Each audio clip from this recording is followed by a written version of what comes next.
আগামীকাল পৃথিবীর জনপ্রিয়তম রাজনৈতিক ব্যক্তিত্ব দেশের প্রধানমন্ত্রী শ্রী নরেন্দ্র দামোদর দাস মোদী দুপুর 2:30টার সময় বিহারের দারভাঙ্গা এয়ারপোর্ট থেকে তিনি অন্ডাল বিমানবন্দরে পৌঁছবেন। এরপর দুর্গাপুরের নেহেরু স্টেডিয়ামে তিনি 5,000 কোটি টাকার বেশি বেশ কয়েকটি প্রকল্পের উদ্বোধন করবেন, শিলান্যাস করবেন।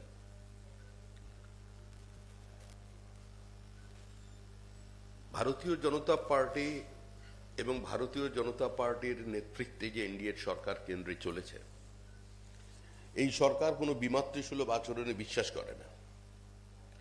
কোন রাজ্য যদি যুক্তরাষ্ট্রীয় ব্যবস্থাকে সম্পূর্ণ অস্বীকার করে সরাসরি একমাত্র কেন্দ্র বিরোধিতার পথ বেছে নেয়, বিভিন্ন সময় ব্যক্তিগত স্তরেও যদি দেশের প্রধানমন্ত্রীকে আক্রমণ করেন,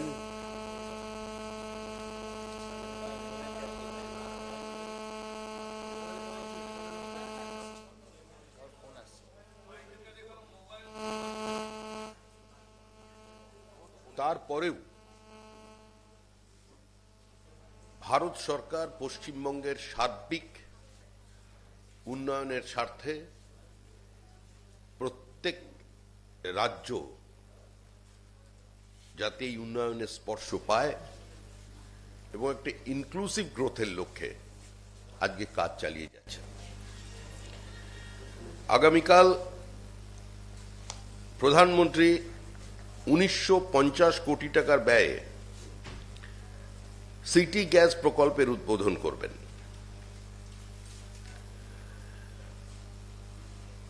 130 কিলোমিটারের পাইপলাইন ন্যাচারাল গ্যাসের জন্য, যা পশ্চিম মেদিনীপুর, নদিয়া, হুগলির মধ্যে দিয়ে যাবে। ডিভিসির রঘুনাথপুর থার্মাল পাওয়ার স্টেশন, সেটা তিনি করবেন। ডিএসপির এফজিডি, এই প্রকল্পেরও কালকে উদ্বোধন হবে।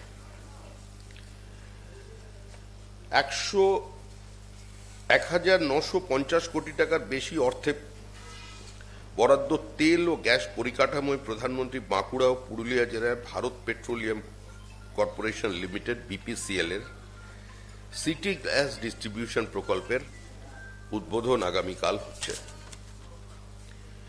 এই প্রকল্পের মাধ্যমে ঘরোয়া এবং বাণিজ্যিক শিল্প গ্রাহকদের পিএনজি সংযোগ প্রদান করা হবে। রিটেল আউটলেটে সিএনজি উপলব্ধ থাকবে এবং এই অঞ্চলে কর্মসংস্থানের এক বিপুল সুযোগ তৈরি হবে।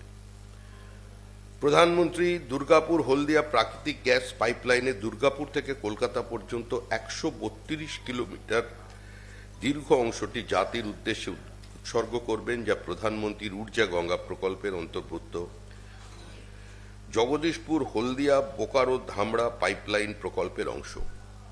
আনুমানিক 1,190 কোটি টাকার এই প্রকল্পটি পূর্ব বর্ধমান, হুগলি, নদিয়া জেলার মধ্যে দিয়ে গিয়েছে। স্থানীয়দের জন্য এই পাইপলাইন নির্মাণকালে প্রত্যক্ষ এবং পরোক্ষভাবে কর্মসংস্থানের সৃষ্টি করেছে এবং লক্ষাধিক পরিবারকে প্রাকৃতিক গ্যাস সরবরাহে এটা সহযোগিতা করবে। পরিবেশ বান্ধব শক্তি উৎপাদনের লক্ষ্যে প্রধানমন্ত্রী Durgapur steel thermal power station এবং রঘুনাথপুর থার্মাল পাওয়ার স্টেশনে flue gas digitalisation FGD system সংযোজনের প্রকল্পটিও জাতির উদ্দেশ্যে উৎসর্গ করবেন, যার আনুমানিক ব্যয় 1,457 কোটি টাকা। এটি এলাকার পরিবেশ ও স্বাস্থ্য সুরক্ষায় গুরুত্বপূর্ণ ভূমিকা পালন করবে এবং কর্মসংস্থানের সুযোগ তৈরি করবে। রেল পরিকাঠামো উন্নয়নের ক্ষেত্রে পুরুলিয়া কোটশিলা রেল লাইন দ্বিগুণ করায় 36 কিলোমিটার দীর্ঘ প্রকল্পটিও জাতির উদ্দেশ্যে উৎসর্গ করবেন, যার ব্যয় 390 কোটি টাকা। এই প্রকল্পটি জামশেদপুর, বোকারো, ধানবাদের শিল্পাঞ্চলের সঙ্গে রাঁচি ও কলকাতার সংযোগকে উন্নত করবে, পণ্য পরিবহনের গতি বাড়াবে এবং শিল্প ও ব্যবসার ক্ষেত্রে লজিস্টিক্স যে সুবিধা দেবে। সেতু ভারতম প্রকল্পের অধীনে পশ্চিম বর্ধমানের তপসী ও পাণ্ডবেশ্বরে নির্মিত দুটো আরবি রোড ওভারব্রিজের উদ্বোধন প্রধানমন্ত্রী করবেন, যার মোট ব্যয় 380 কোটি টাকা। এই সেতুগুলি রেল লেভেল ক্রসিং এর দুর্ঘটনা রোধ এবং এলাকার যোগাযোগ ব্যবস্থা উন্নয়নে সহায়তা করবেন। দেখুন, এই মুহূর্তে পশ্চিমবঙ্গের শিল্প ছাড়া অন্য কোনো পথ খোলা নেই। আমাদের রাজ্যে একটা বিতর্ক তৈরি হয়েছিল শিল্প বনাম কৃষি। অতীতের কোনো মুখ্যমন্ত্রী বলেছিলেন কৃষি আমাদের ভিত্তি, শিল্প আমাদের ভবিষ্যৎ। সিঙ্গুর এবং নন্দীগ্রাম আন্দোলন যা পশ্চিমবঙ্গে তথাকথিত পরিবর্তনের অন্যতম নিয়ামক শক্তি হিসেবে কাজ করেছিল, সে সময় আমরা একটা মেরুকৃত রাজনৈতিক পরিস্থিতির মধ্যে দাঁড়িয়ে মানুষের সামনে বলেছিলাম যে 3 ফসলি জমি অধিগ্রহণের আমরা বিরোধী। নীতিগতভাবে আমরা তার পক্ষে নই।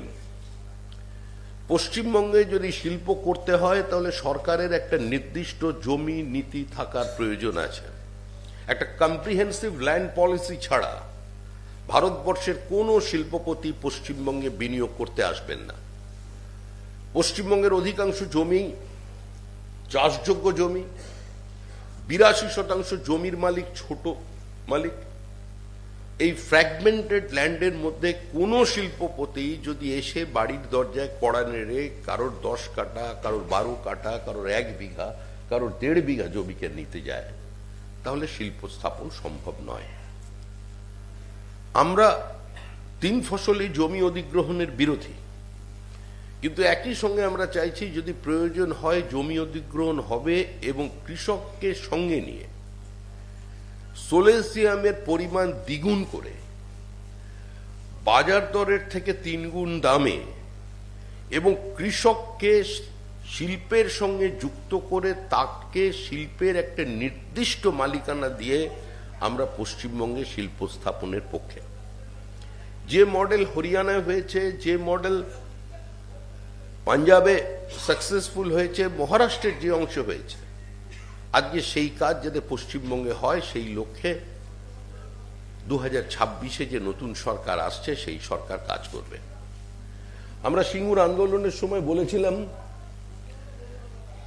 মুখ্যমন্ত্রী বুদ্ধদেব ভট্টাচার্যের কাছে প্রকাশ জাভড়েকরের নেতৃত্বে আমাদের প্রতিনিধি দল গিয়ে আমরা প্রস্তাব দিয়েছিলাম তাকে যে আপনার যদি 1000 একর জমির প্রয়োজন হয়, আপনি প্রয়োজনে 1100 একর জমি অধিগ্রহণ করুন এবং পুরো ল্যান্ড ডেভেলপ হয়ে যাবার পরে এই 100 একর যেটা অধিকৃত বেশি করা হলো সেটা জমির মালিকানার অনুপাতে আপনার ওই ডেভেলপ ল্যান্ডের কিছুটা তাদের মধ্যে, সেগুলো তাদের মধ্যে ডিস্ট্রিবিউট করুন।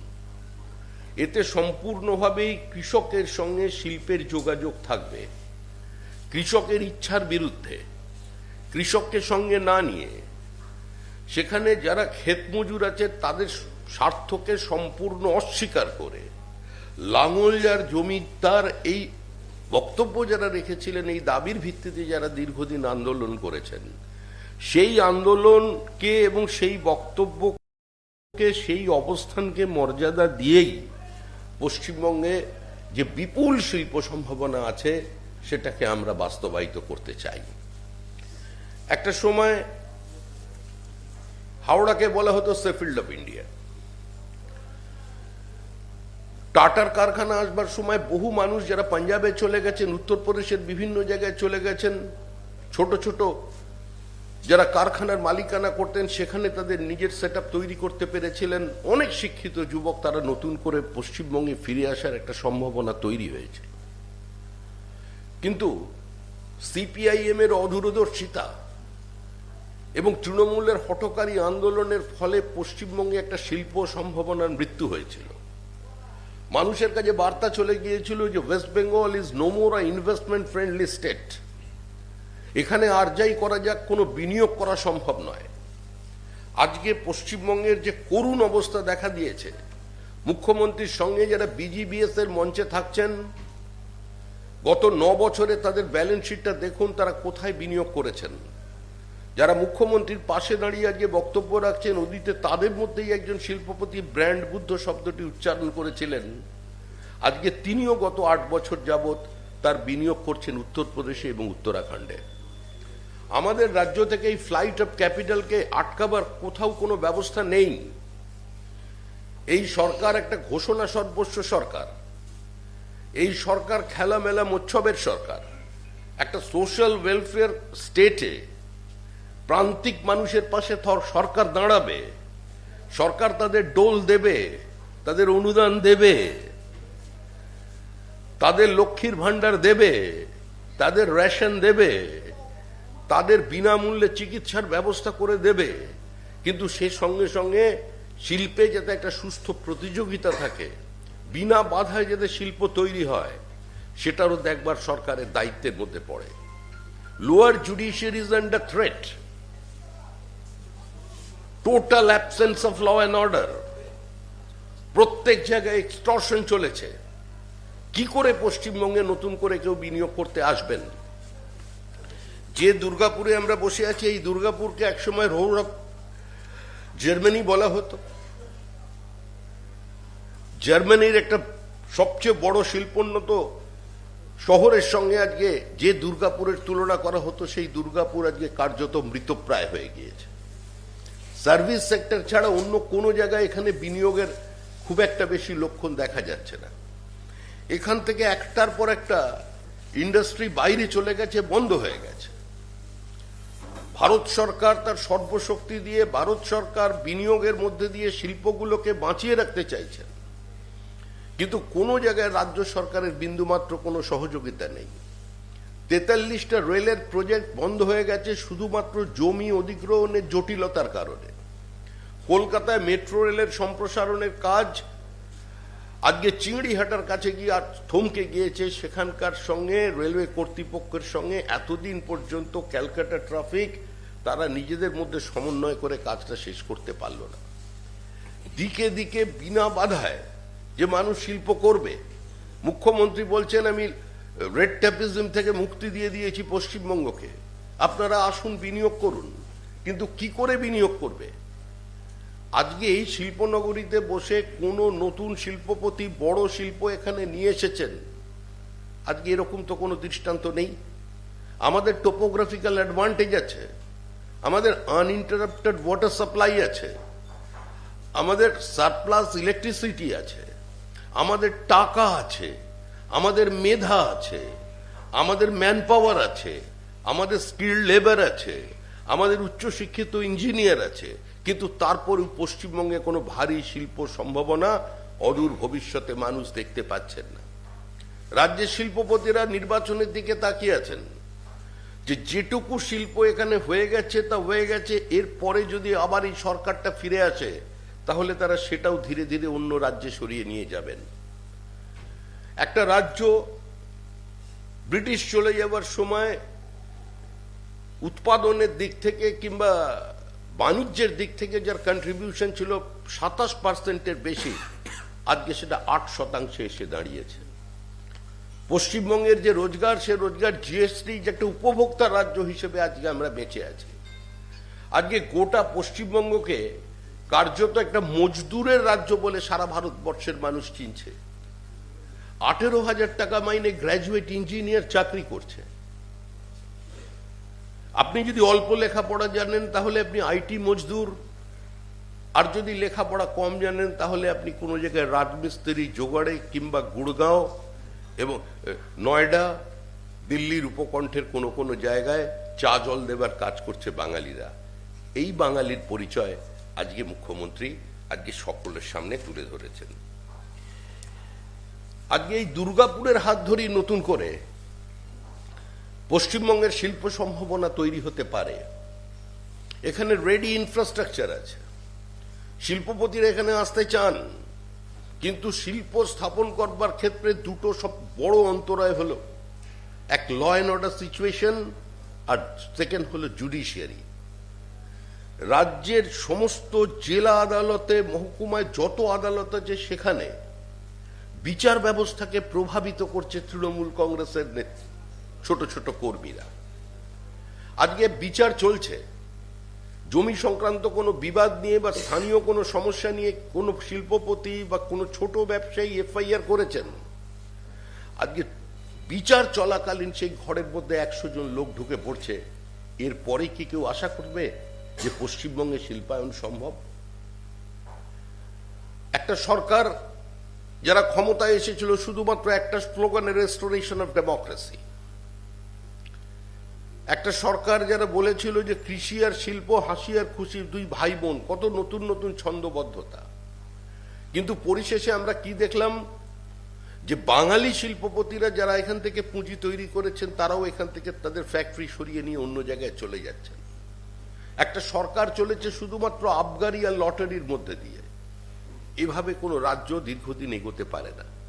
আমরা আমাদের দলের পক্ষ থেকে সমস্ত শিল্পপতিদের কাছে আমরা আবেদন করছি যে আপনাদের অধিকার আছে যে কোনো রাজ্যে বিনিয়োগ করা। আপনারা আপনাদের পছন্দ মতো রাজ্যে বিনিয়োগ করতে পারেন আপনার মুনাফার জন্য, আপনার উৎপাদনের সুবিধার জন্য, কিন্তু দয়া করে 1 বছর অপেক্ষা করুন। 1 বছর অপেক্ষা করুন।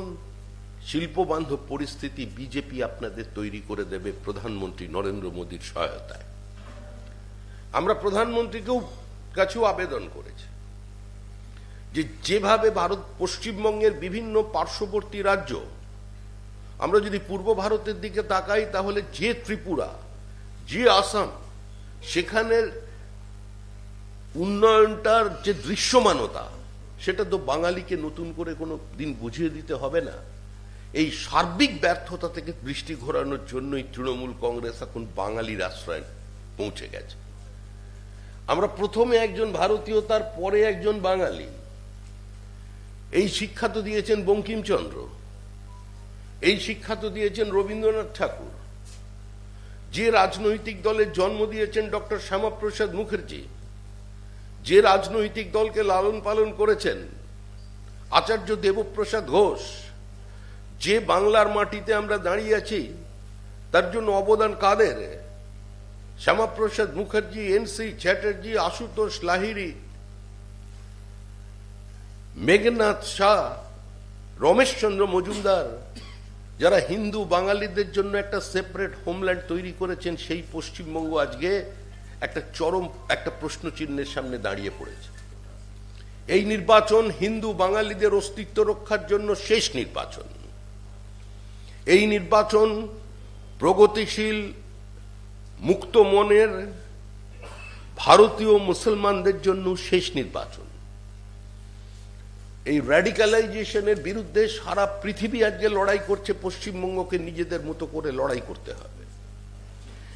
আমরা জাতীয় সঙ্গীত গেয়ে চলেছি বিভিন্ন সময়, পাঞ্জাব ও সিন্ধু, গুজরাট ও মারাঠা, দ্রাবিড় উৎকাল বঙ্গ।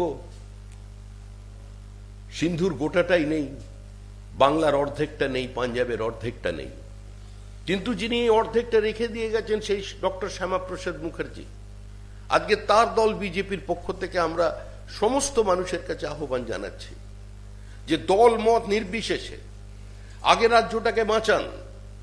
পশ্চিমবঙ্গকে ইসলামিক রিপাবলিক আমরা হতে দেব না, পশ্চিমবঙ্গকে পশ্চিম বাংলাদেশ আমরা হতে দেব না। সংখ্যালঘু ভাই বোনেরা চিন্তা করুন, গত 3 বছরের মধ্যে আপনাদের পরিবারে কত, আপনাদের সম্প্রদায়ের কত মানুষ খুন হয়েছেন। হাওড়ার তপন দত্ত থেকে শুরু করে সর্বশেষ তৃণমূল কংগ্রেসের যিনি স্থানীয় নেতা মারা গেলেন, একজন সংখ্যালঘু বলেছেন যে খুনের জন্য বিজেপি দায়ী, বিজেপি এই হত্যাকাণ্ডকে সংগঠিত করেছে। একজন তৃণমূল কংগ্রেসের একটা পরিবারকে দেখাতে পারবেন যারা বলেছেন আমাদের পরিবারের কর্মী খুন হয়েছে বিজেপির দ্বারা? প্রত্যেকে বলছেন এই খুন রাজনৈতিক খুন, এই খুন করেছে তৃণমূল কংগ্রেস। যারা তৃণমূল কংগ্রেসের ভোটার, যারা তৃণমূল কংগ্রেসের সমর্থক, যারা তৃণমূল কংগ্রেসের পতাকা নিয়ে চরম বিপরীত অবস্থায় মমতা বন্দ্যোপাধ্যায়ের রাজনীতিকে পশ্চিমবঙ্গের মাটিতে প্রাসঙ্গিক করে তুলেছিলেন, আজকে তারা বলছেন আমরা সিবিআই তদন্ত চাই, আমরা পুলিশ সিআইডিকে চাই না। পশ্চিমবঙ্গে রাজনৈতিক দল, তাদের মধ্যে আলোচনার বিষয়বস্তু হচ্ছে ধর্ম। এটা কোনো রাজ্যের কাজ হতে পারে, কোনো রাজনৈতিক দলের কাজ হতে পারে? আমি বিজেপি করি, আমার দলের কর্মীরা জয় শ্রীরাম বলে স্লোগান দেয়, কিন্তু আমার দলের কোনো নেতার কাছে এসে এই যে এখানে এই জ্যোতির্ময় মাহাতো বসে আছে, আমাদের সাংসদ, কেউ কি পুরুলিয়ায় গিয়ে সকালবেলা ওর বাড়িতে গিয়ে রামায়ণের উত্তরকাণ্ড সম্পর্কে প্রশ্ন করবে, জানতে চাইবে? কেউ কি তৃণমূল কংগ্রেসের নেতাদের কাছে গিয়ে জানতে চাইবে যে কারবালা মাঠের যুদ্ধ সম্পর্কে বিবরণ দাও তুমি? আমাদের কাজ কি? রাজনৈতিক কর্মীর কাজ কি? মানুষের ব্যথা, মানুষের কথা, মানুষের অভাব অভিযোগগুলো শোনা এবং নিজের সীমিত রাজনৈতিক পরিসরের মধ্যে, ক্ষমতার মধ্যে আজকে সেটাকে অ্যাড্রেস করা। আজকে কি ভাষায় কথা বলছেন তৃণমূল কংগ্রেস? এই ভাষা তো আমরা পশ্চিমবঙ্গে তৃণমূল কংগ্রেস যাদের গর্ভ থেকে জন্ম নিয়েছে তাদের কাছে কোনোদিন শুনিনি। আমরা তো কোনোদিন শুনিনি সর্দার আমজাদ আলী এই ভাষায় কথা বলছেন, আব্দুল মান্নান কোনোদিন এই ভাষায় কথা বলেননি। বহরমপুর মুসলিম অধ্যুষিত একটা আসন থেকে জেতা অধীর রঞ্জন চৌধুরী হতে এই ভাষায় কোনোদিন কথা বলেননি। ভারতের প্রয়াত রাষ্ট্রপতি, প্রাক্তন রাষ্ট্রপতি জঙ্গিপুর সম্পূর্ণ সংখ্যালঘু অধ্যুষিত এলাকা থেকে নির্বাচনে প্রতিদ্বন্দ্বিতা করেছিলেন, তাকেও তো কোনোদিন দেখিনি মাথায় ফেজ টুপি পরে প্রকাশ্যে দাওয়াতে ইসলামের কথা বলে তিনি নির্বাচনে প্রতিদ্বন্দ্বিতা করছেন। আজকে এই সরকার শুধুমাত্র এখানে থেমে থাকেনি, এই সরকার আমাদের ইন্টারনাল সিকিউরিটির সঙ্গে কম্প্রোমাইজ করে ফেলেছে। বলা হচ্ছে বাংলা ভাষায় কথা বললেই আমাদের তাড়িয়ে দেওয়া হচ্ছে। মুখ্যমন্ত্রী বলছেন যে আমাকে গ্রেপ্তার করো, আমি ক্যাম্পে যাব, আমি গিয়ে সব জায়গায় বাংলায় কথা বলবো।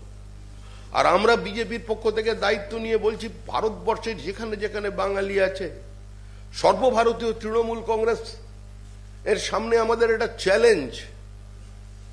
আপনি উত্তরপ্রদেশের পিলিভিটে যান, আপনি মধ্যপ্রদেশের বেতুলে চলে যান, আপনি রায়পুরে যান, বিলাসপুরে যান, চিত্তরঞ্জন পার্কে যান, আপনি ভারতবর্ষের যে যে প্রান্তে আজকে বাঙালিরা আছেন, বাঙালি উদ্বাস্তুরা আছেন, অন্ধ্রপ্রদেশে চলে যান, উড়িষ্যার দণ্ডকারণ্যে চলে যান, একটা পঞ্চায়েতে প্রার্থী দিয়ে, একটা কর্পোরেশন মিউনিসিপ্যালিটির প্রার্থী দিয়ে জেতা তো অনেক দূরের কথা, বাঙালির সামনে দাঁড়িয়ে বাঙালি বলে ভোট চেয়ে আপনি জমানত বাঁচিয়ে তৃণমূল কংগ্রেস আমাদের দেখান।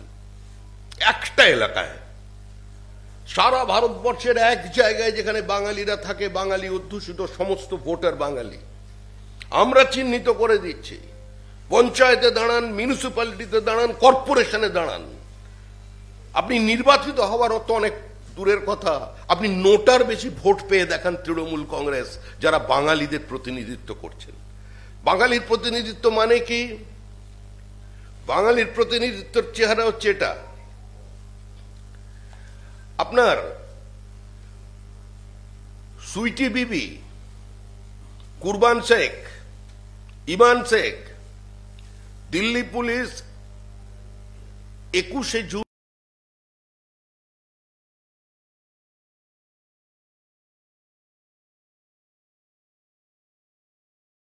2025 তাদের অ্যারেস্ট করেছে এবং তারা ইন্টারোগেশনের সময় স্বীকার করেছে যে তারা বাংলাদেশি, তারা ফেক আধার এবং ফেক ভোটার কার্ড নিয়ে তারা দিল্লিতে ঢুকেছিল। কিন্তু অনতিবিলম্বেই দেখা গেল তাদের কাছে বীরভূমের দুটো গ্রাম পঞ্চায়েত, পাইকার গ্রাম পঞ্চায়েত, মুরারুই গ্রাম পঞ্চায়েত, তারা এদের রেসিডেন্সিয়াল সার্টিফিকেট পর্যন্ত ইস্যু করে দিল। এদের ওই ডেটে, যেটা ঘটনা ঘটছে জুন মাসে, আর জুলাই মাসে দেখা যাচ্ছে যে আজকে তাদের আমরা সেখান থেকে সার্টিফিকেট পেলাম। মে মাসের যে ঘটনা, মে মাসে যখন অভিযোগ হয়েছে, মে মাসের পরে আজকে বিভিন্ন পঞ্চায়েত আজকে তাদের সার্টিফিকেট বানিয়ে দিচ্ছে, বিভিন্নভাবে তাদের রেশন কার্ড পাইয়ে দেবার ব্যবস্থা করছে। এ ঘটনা শুধু বীরভূমে নয়, এ ঘটনা উত্তরপ্রদেশে ঘটে চলে, উত্তর 24 পরগনায় ঘটছে। এই একইভাবে ঘটনা চলেছে মুর্শিদাবাদের বিভিন্ন পঞ্চায়েতে। দক্ষিণ 24 পরগনার তৃণমূলের একজন সাংসদ, তিনি তার হতাশা প্রকাশ্যে ব্যক্ত করেছেন যে আমার কিছু করার নেই, সম্পূর্ণ সংখ্যাগরিষ্ঠতার জোরে আজকে বাংলাদেশি মুসলমান অনুপ্রবেশকারী এবং রোহিঙ্গারা আজকে তারা তাদের অধিকারকে এখানে প্রতিষ্ঠিত করে ফেলেছে। এই তৃণমূল সরকার শুধু দেশের আভ্যন্তরীণ নিরাপত্তার সঙ্গে সমঝোতা করেনি, এরা চরম ইসলামিক মৌলবাদী ফ্যাসিজমের কাছে আত্মসমর্পণ করেছে। এই সরকার সিমির প্রতিষ্ঠাতা সভাপতিকে প্রধানমন্ত্রীর আপত্তি সত্ত্বেও তারা রাজ্যসভায় পাঠিয়েছে। এই সরকারের বিভাজনের রাজনীতি, তোষণের রাজনীতি, পাইয়ে দেওয়ার রাজনীতি, ধর্মান্ধ মানুষের কাছে আত্মসমর্পণের রাজনীতি আজকে পশ্চিমবঙ্গের বাঙালি হিন্দুকে এবং ভারতীয় বাঙালি মুসলমানকে ভারতবর্ষের বিভিন্ন জায়গায় চরম বিপদের দিকে ঠেলে দিয়েছেন। প্রতিনিয়ত আমাদের কাছে পরিযায়ী শ্রমিকরা ফোন করে জানাচ্ছেন যে যেভাবে বাঙালির নামে আজকে অন্যান্য প্রদেশের প্রতি বিদ্বেষ তৈরি করা হচ্ছে, যেভাবে উগ্র বাঙালি প্রাদেশিকতার রাজনীতি তৃণমূল কংগ্রেস করছে, যেভাবে বলছে যে বাংলা ভাষায় কথা বললেই তাকে বাংলাদেশি বলে সরিয়ে দেওয়া হচ্ছে, আজকে বাঙালির এই বিপর্যয়ের জন্য মমতা বন্দ্যোপাধ্যায় রুখে দাঁড়াবেন? উনি বলুন কজন পরিযায়ী শ্রমিক ফিরে এসেছেন ভারতবর্ষে, বাংলায়? ভারতবর্ষের বিভিন্ন প্রান্ত থেকে পশ্চিমবঙ্গে কজন পরিযায়ী শ্রমিক গত 3 মাসে এসেছে? উনি শ্বেতপত্র প্রকাশ করে তাদের নাম ঠিকানা দিন আমাদের কাছে। আর আমরা বলবো যে কত বাংলাদেশি যাদের তৃণমূল কংগ্রেস দায়িত্ব নিয়ে উত্তর 24 পরগনার বারাসাত, মধ্যমগ্রাম এবং উত্তরবঙ্গের শিলিগুড়ি থেকে তাদের ফেক আইডেন্টিটি তৈরি করে দিয়েছে। আর এটা পশ্চিমবঙ্গের ক্ষেত্রে কোনো নতুন ঘটনা নয়। সিপিআইএম এর পদাঙ্ক অনুসরণ করেছে তৃণমূল কংগ্রেস। মহারাষ্ট্র থেকে ধরা পড়া 65 জন অনুপ্রবেশকারীকে সিপিএম এর একজন স্থানীয় নেতার নেতৃত্বে ফরওয়ার্ড ব্লকের নেতৃবৃন্দ উলুবেড়িয়া স্টেশন থেকে ছিনতাই করে নিয়ে চলে যায় যখন তাদের ডিপোর্ট করবার ব্যবস্থা করা হচ্ছিল। একইভাবে মুখ্যমন্ত্রী যে সমস্ত ঘটনাদের বলছেন বাঙালিদের সামনে নিয়ে এসেছে, আজকে 335 জনকে পাওয়া গেছে যাদের ফেক আইডেন্টিটি, আজকে তাদের সেখান থেকে সরিয়ে দিয়েছে। আমরা তো বলছি এটা আমাদের অবস্থান ঘোষিত নীতি, কোনো লুকোচুরির ব্যাপার নেই। ভারতবর্ষ ধর্মশালা নয়। যারা একদিন ভারতবর্ষকে নাপাক বলে, অপবিত্র বলে, দারুল হার্ব যুদ্ধভূমি বলে এদেশ ছেড়ে চলে গিয়েছিল, যারা বিভিন্ন রক্তক্ষয়ী সংঘর্ষের মধ্যে দিয়ে পাকিস্তানের জন্ম দিয়েছিল একটা ধর্মের নামে, যারা এই দেশের নিরপরাধ বহু মানুষকে নির্বিচারে হত্যা করেছে, মন্দির ভেঙেছে, লুট করেছে, হিন্দু মহিলাদের সম্ভ্রম কেড়ে নিয়েছে, জোর করে ধর্মান্তরণ করেছে, আর বছরের পর বছর করে চলেছে, আজকে তাদের কাছে বিজেপি আত্মসমর্পণ করবে না।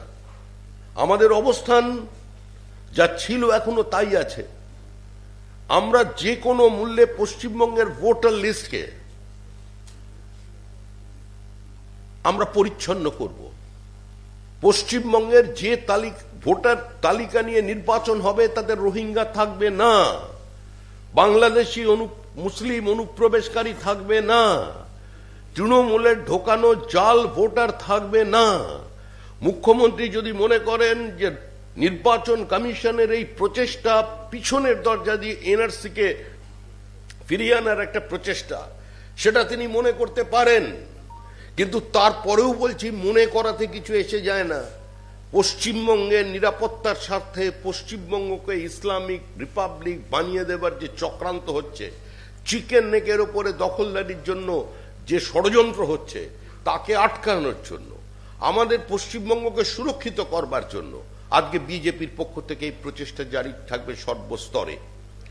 আজকে ইমান দিবস, ওই সুইটি বিবির ছেলে মাত্র 6 বছর বয়স, হঠাৎ দেখা গেল তার বার্থ সার্টিফিকেট ইস্যু হয়ে যাচ্ছে। যাকেই বাংলাদেশি বলে গ্রেপ্তার করছে, চিহ্নিত করা হচ্ছে। ডিটেক্ট এন্ড ডিপোর্ট পলিসি যেটা আছে, সেটাকে যখন কোন সরকার এক্সিকিউট করতে চলেছে, তখনই পশ্চিমবঙ্গের বিভিন্ন পঞ্চায়েত থেকে তার পরিচয়পত্র, কারো রেশন কার্ড পাওয়া যাচ্ছে, তার বার্থ সার্টিফিকেট পাওয়া যাচ্ছে। দিনের পর দিন এই ঘটনা চলতে পারে না। এটা গোটা পশ্চিমবঙ্গকে একটা বারুদের স্তূপের উপরে দাঁড় করিয়ে দিয়েছে। সিপিএম এর আমলে যেটা ছিল সেফ প্যাসেজ, এখন সন্ত্রাসবাদীদের জন্য এটা সেফ হোম হয়ে গেছে। পশ্চিমবঙ্গকে বেস করে বিভিন্ন জায়গায় সন্ত্রাসবাদীদের ছড়িয়ে দেওয়া হচ্ছে। ছোট ছোট মডিউলের সংখ্যা কোভিড কালের মধ্যে বেড়ে গেছে। বাংলাদেশ বর্ডার কিছুটা সিকিউরড হয়ে যাওয়ার পর কুচবিহারকে বেস করে বিভিন্ন জায়গায় আইএসআইএস এর লোকজন তারা চলে যাচ্ছে। এটা ভারত সরকারের ইন্টেলিজেন্স ডিপার্টমেন্ট দীর্ঘদিন আগে পশ্চিমবঙ্গকে জানিয়েছে। কিন্তু দুর্ভাগ্যের বিষয় যে এক্ষেত্রে সরকারের পক্ষ থেকে কোথাও কোনো পদক্ষেপ নেই। সরকার এ নিয়ে চিন্তিত নয়। সরকার যে রাজনীতিটা করছে সেই রাজনীতি বাঙালির নামে আজকে মানুষকে বিভ্রান্তি করবার চেষ্টা করছে। কিন্তু মানুষ রাজনীতি সচেতন। দুর্বল তৃণমূলের সংগঠন আর অন্যদিকে দুর্দণ্ড প্রতাপ সিপিআইএম কে এই পশ্চিমবঙ্গের রাজনীতি সচেতন মানুষ ব্যালটের মধ্যে দিয়ে তাদের সরিয়ে দিয়েছিল। বুদ্ধদেব ভট্টাচার্য পরাজিত হয়েছিলেন নিজের নির্বাচনী কেন্দ্রে। গণতন্ত্রে শেষ কথা বলে মানুষ। আর এই মুহূর্তে পশ্চিমবঙ্গের মানুষ স্থির করে নিয়েছে যে তারা বাঁচতে চায়, তারা পরিত্রাণ চায়, তারা পশ্চিমবঙ্গকে বাঁচাতে চায়, তারা শিল্পায়ন চায়, তারা কৃষকের অধিকারকে প্রতিষ্ঠিত করতে চায়। অসংগঠিত ক্ষেত্রে শ্রমিকরা যাদের জন্য পিএম বিশ্বকর্মা চালু হয়েছে পশ্চিমবঙ্গে বাস্তবায়িত করতে যাচ্ছে না। তার কারণ হচ্ছে আজকে পশ্চিমবঙ্গ সরকার সেটা চাইছে না।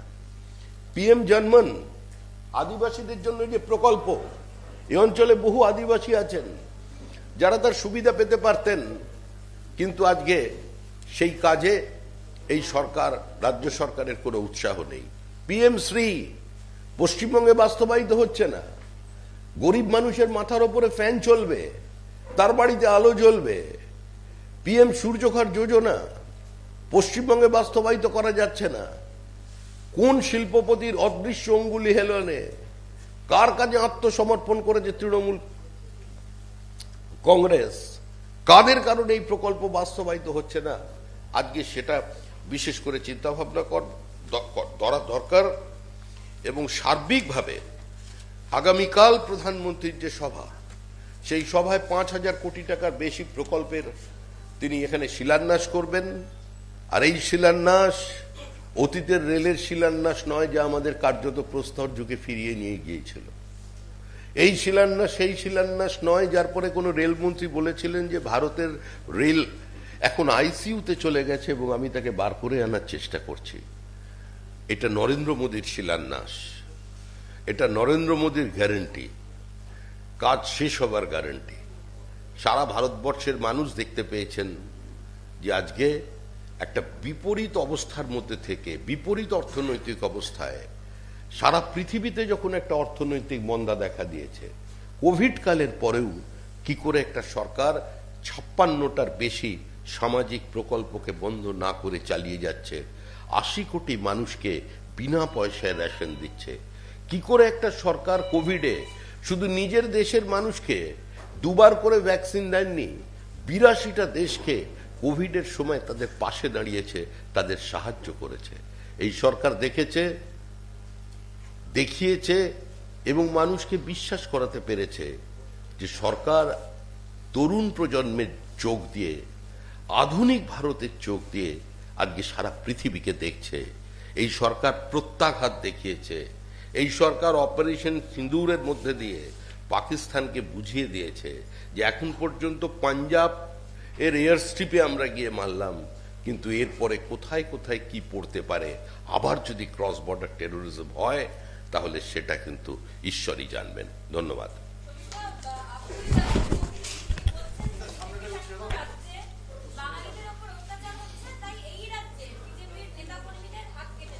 কে বলছেন? তিনি কে?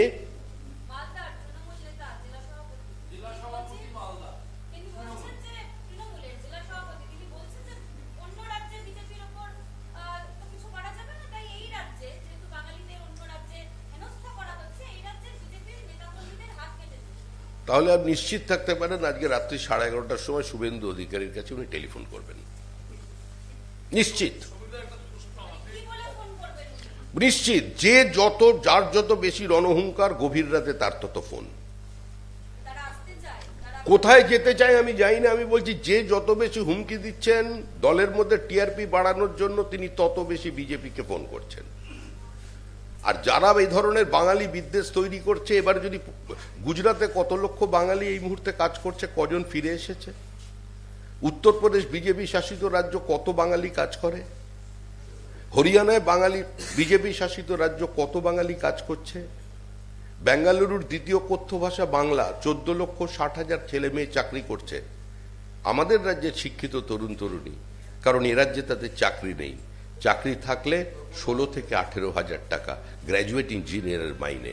তাহলে এই পরিস্থিতিতে যদি অন্য রাজ্য, তারা প্রাদেশিকতার দৃষ্টিতে তারা যদি এর প্রতিক্রিয়া দেখায়, কিছুটা রেসিপ্রোকেট করে মমতা বন্দ্যোপাধ্যায়ের সঙ্গে, তাহলে কি হবে বাঙালির ভবিষ্যৎ?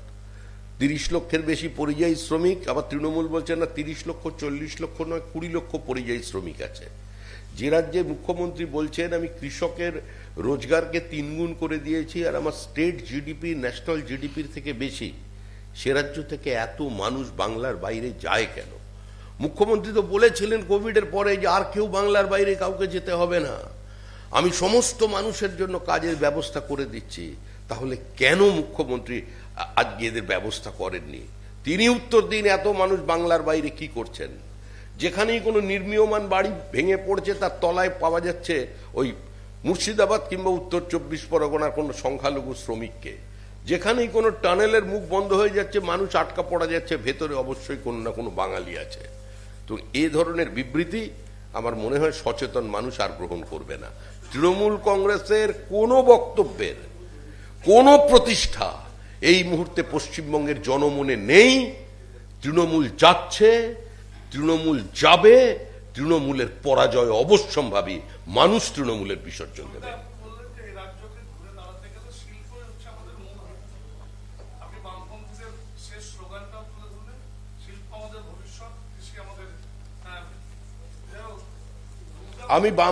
আমি বামপন্থীদের একটি স্লোগানটাকে শুধুমাত্র আপনাদের সামনে রেখেছি যে কৃষি আমাদের ভিত্তি, শিল্প আমাদের ভবিষ্যৎ।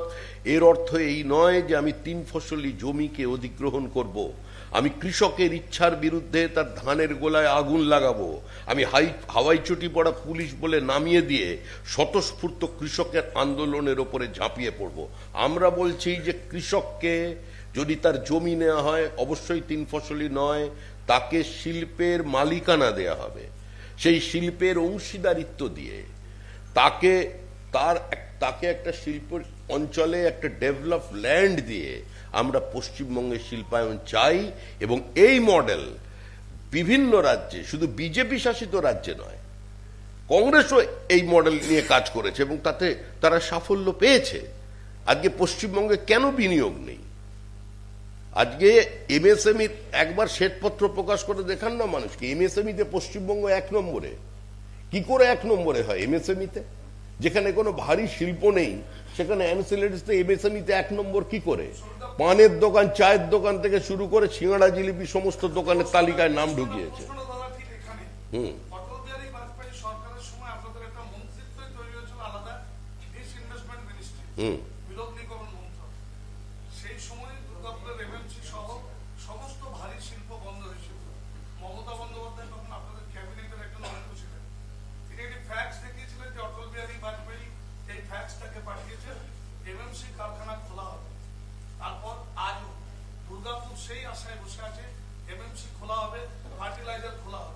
আপনি নিশ্চিন্তে থাকুন, 1 বছরের মধ্যে দুর্গাপুরের অন্য চেহারা আপনারা দেখতে পাবেন।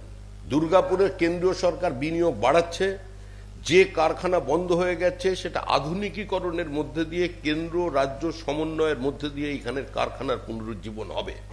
পশ্চিমবঙ্গের শিল্পায়নের সূচনাই হবে দুর্গাপুর থেকে। এই দুর্গাপুরই পথ দেখাবে। পুরনো দুর্গাপুরের প্রাণের স্পন্দন ফিরিয়ে দেওয়ার দায়িত্ব বিজেপির, এবং 2026 সালের সেপ্টেম্বর অক্টোবর মাস থেকে এই দুর্গাপুরের আবহাওয়া আপনি দেখবেন। আমি দলের পক্ষ থেকে আমার এটা আপনাদের কাছে কমিটমেন্ট থাকবে। রাজ্যে আসছেন, বাংলার মানুষ বারবার প্রত্যাখ্যান করছে, শুধু খালি হাতে আসছেন, বাংলায় বকেয়া নিয়ে আসুন, এটা কুণাল ঘোষ বলছেন। দেখুন, এ প্রশ্ন হতে হতে আমাদের মুখ্যমন্ত্রী চপ শিল্পের চপ খেয়ে সে কাগজও অন্য জায়গায় চলে গেছে, আবার রিসাইক্লিং এর জন্য। আর এগুলো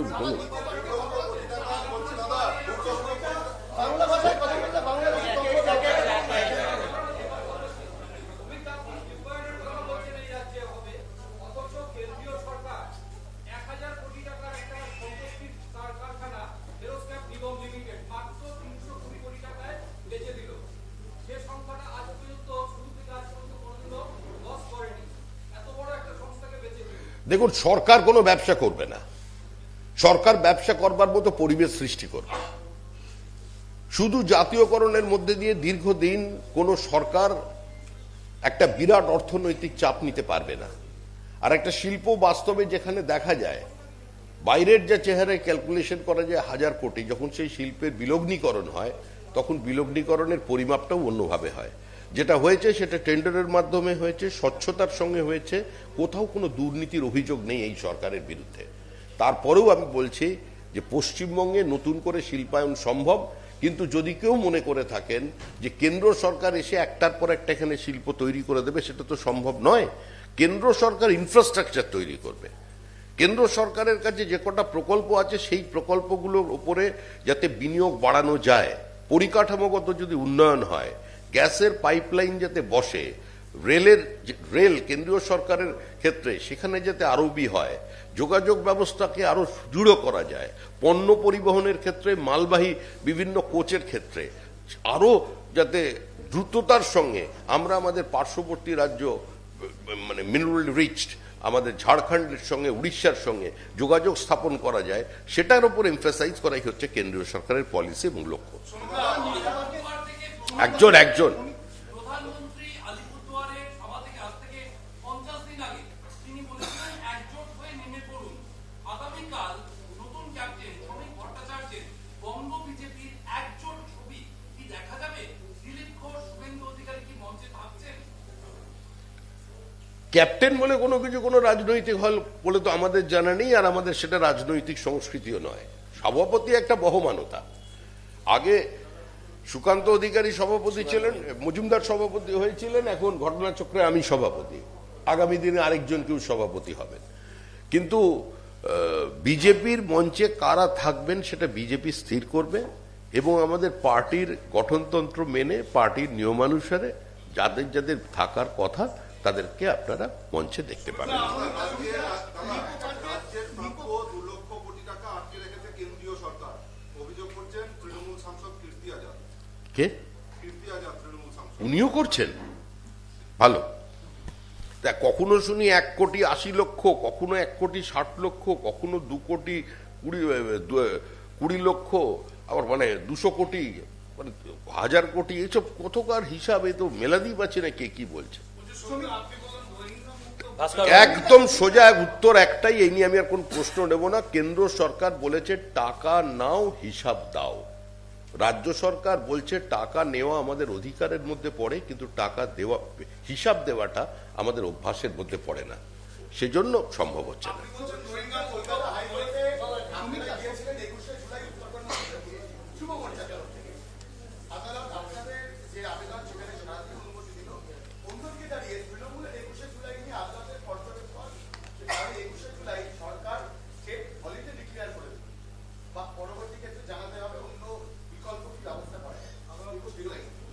দেখুন, আদালতের অবস্থানকে, আদালতের রায়কে আমরা স্বাগত জানাচ্ছি। পশ্চিমবঙ্গে এই মুহূর্তে যে সরকার চলেছে, বিচার ব্যবস্থার প্রতি তাদের কোনো আস্থা নেই। পশ্চিমবঙ্গে জুডিশিয়াল অ্যাক্টিভিজম এস্টাবলিশড হয়ে গেছে। সরকার বা সরকারের প্রশাসনের প্রত্যেকটি পদক্ষেপই কোর্টে চ্যালেঞ্জড হচ্ছে, এবং প্রতি ক্ষেত্রেই আদালতের রায় সেটা সম্পূর্ণভাবে সরকারের বিরুদ্ধে যাচ্ছে।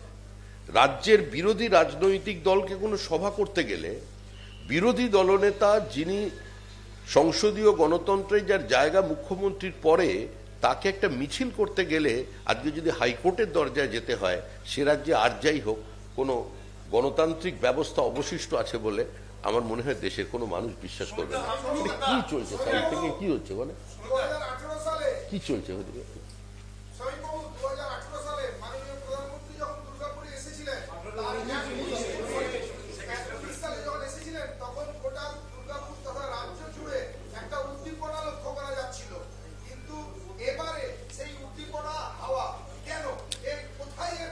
আপনি কোথায় উদ্দীপনার হাওয়া, এটা আপনি খুঁজে পেলেন তো আমার জানা নেই।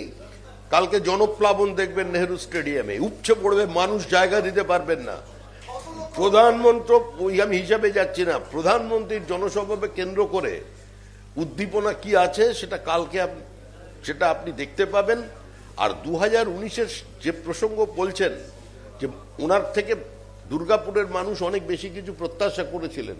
এখনো তো উনি চেষ্টা চালিয়ে যাচ্ছেন এবং যে চেষ্টাটা করে চলেছেন সেটা সম্পূর্ণভাবেই মানে একমাত্রিক, শুধুমাত্র কেন্দ্র সরকারের পক্ষ থেকে চলেছে।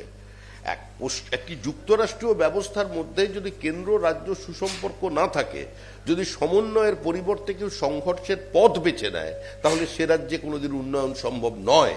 আপনি শুধু ত্রিপুরার দিকে তাকিয়ে দেখুন, পার্বত্য অঞ্চল ত্রিপুরা, আজকে যে ত্রিপুরা দীর্ঘদিন ধরে বামপন্থী এবং কংগ্রেসীদের দখলে ছিল, কেন্দ্রে তাদের সরকার ছিল, বিজেপির সরকার অতদিন নেই। আজকে সেখানে ত্রিপুরার প্রত্যন্ত অঞ্চলে ডাবল লাইন হয়েছে রেলের। আজকে ত্রিপুরায় যত ফ্লাইওভার হয়েছে, আসামে যত ফ্লাইওভার তৈরি হচ্ছে, গোটা উত্তর পূর্ব ভারত জুড়ে যে মানে কর্মযজ্ঞ চলেছে, পরিকাঠামোর সম্পূর্ণ পরিবর্তন চলেছে, তার ছিটে ফোটাও তো আপনি পশ্চিমবঙ্গে দেখতে পাচ্ছেন না। যে রাস্তার উপর দিয়ে যাতায়াত করছেন এর মধ্যেও তো মুখ্যমন্ত্রীর কোনো কন্ট্রিবিউশন নেই। মুখ্যমন্ত্রী রাস্তা তৈরি করবেন বলেছিলেন পথশ্রী, খোঁজ নিয়ে দেখুন তো একবার বর্ধমান জেলায় পথশ্রীর কাজ যে ঠিকাদাররা করেছিলেন তারা পেমেন্ট পেয়েছেন কিনা? যে পিচ দিয়েছিলেন, যে ইট দিয়েছিলেন, স্টোন চিপস দিয়েছিলেন, বালি দিয়েছিলেন, তারা কেউ পেমেন্ট পাচ্ছে না। আজকে পথশ্রীর কাজ বন্ধ হয়ে গেছে। এই সরকারটা বলছি তো খেলা এবং মেলার সরকার। এই সরকারকে মা কালী ছেড়ে দিয়েছে। বিশ্বাস করুন আমাদের কথা, মা কালী তার প্রতিবেশীকে বলে দিয়েছেন যে আমি পারবো না, আমার ক্ষমতার বাইরে। শেষ পর্যন্ত জগন্নাথ দেবকে ধরে এনেছেন এখানে প্রধানমন্ত্রী, মানে রবীন্দ্রনাথও চ্যালেঞ্জ। রবীন্দ্রনাথের বিশ্বভারতী এদের বিশ্ব বাংলা একদম সামনেই করে দিয়েছে। রবীন্দ্রনাথের গীতাঞ্জলি, কথাঞ্জলি, রবীন্দ্রনাথও চ্যালেঞ্জড, এখন জগন্নাথের অথরিটিকে পর্যন্ত চ্যালেঞ্জ করছে। পুরী ধামকে চ্যালেঞ্জ করে এখন বলে দিয়েছে আমাদের এটাও ধাম। এখন ধামের ওই ধামকে সাক্ষী রেখেই এই নির্বাচনে পশ্চিমবঙ্গের মানুষ তৃণমূলের বিসর্জন দেবে। 2026-এর নির্বাচন তৃণমূলের বিসর্জন। আর